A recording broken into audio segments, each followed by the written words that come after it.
dilim ng gabi, may apo. Isang mapagpalang araw mga kapamilya, sino ba ang mag-aakalang ang dalawang taong halos magpatayan sa kanilang mga nakaraang engkwentro ay darating sa puntong maglalaban ng iisang panig? Yan ang hindi inaasahan ni Gabo at Samantha. Sa kabila ng kanilang matinding alitan, pareho lang pala ang kanilang hinahabol, ang tuluyang pagbagsak ng sindikato ni Victor alias Tigre. Magkaiba man ang kanilang pinanggalingan, iisa ang kanilang target. Si Samantha ay isang delikadong operatiba ng NCIA na buong pusong nagsisilbi sa batas. Samantalang si Gabo ay napilitang tanggapin ang isang mapanganib na misyon mula sa isang sindikato kapalit ng malaking halaga.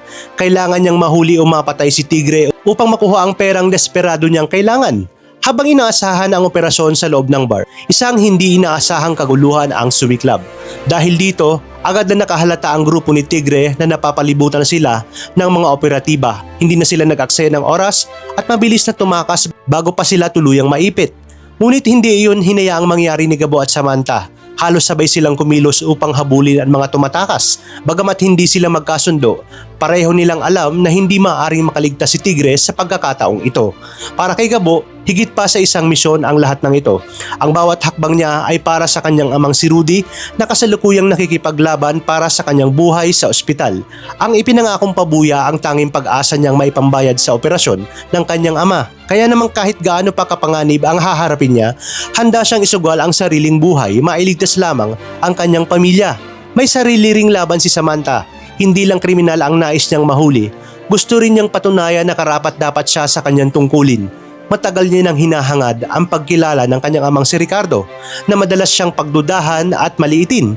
Naniniwala siyang ang tagumpay sa misyong ito ang magiging daan upang maipakita ang kanyang tunay na kakayahan. Habang papalalim ang habulan, unti-unting napagtanto ng dalawa na mas malaki ang banta kaysa sa kanilang personal na hidwaan. Kung ipagpapatuloy nila ang kanilang pag-aaway, mas malaki ang posibilidad na makatakas si Tigre at muling makapaminsala. Kaya naman sa gitna ng putukan at kaguluhan, pansamantalan nilang isinantabi ang kanilang galit sa isa't isa. Sa unang pagkakataon ay kumilos si Gabo at Samantha bilang magkakampi. Pinag-isa nila ang kanilang lakas, diskarte at tapang upang mapigilan ang pagtakas ng pinakamapanganib nilang target.